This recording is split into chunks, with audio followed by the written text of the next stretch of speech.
All right, folks. So, having read this section, hopefully you understand that laissez-faire is a French term, um, meaning or arguing that the government should remain hands-off on the economy.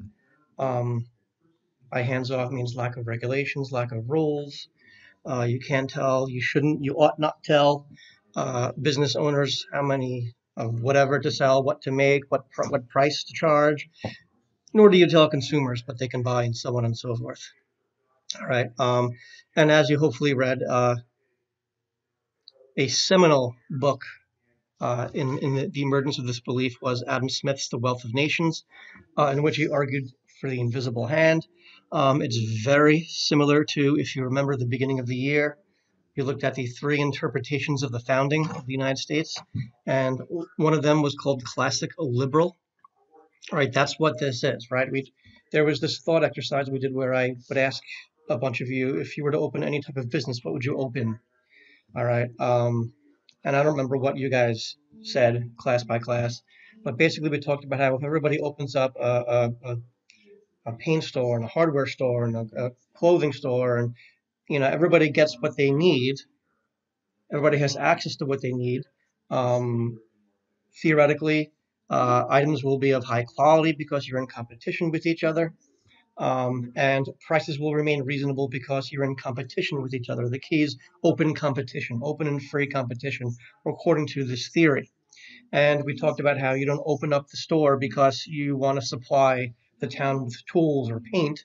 You open up the store because you want to make a profit. All right. So no one is acting for the common good, but the common good wins in the end. And that's what Adam Smith meant by the invisible hand. All right. Again, very, very similar to classical liberal, uh, the framework we studied in the beginning of the year. All right.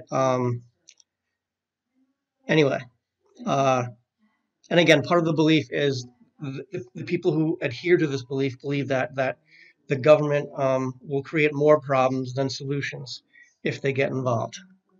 All right.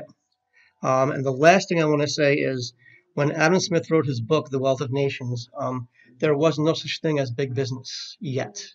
All right. And he did warn about big business in his book, The Wealth of Nations. Uh, Namely, he warned that they will limit competition too much. Remember, competition is key. All right. And they will gain too much influence over what happens socially and politically. All right.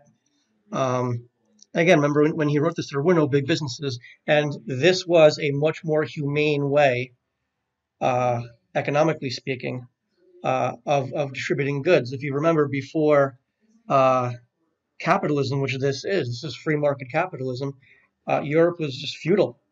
Or we talked about that in the beginning of the year, where there'd be an elite family, and then everybody else was tethered to the family. All right, peasants. So this at that time was a more humane way. In 1776, which is when this was published, at that time it was a more humane way to distribute goods.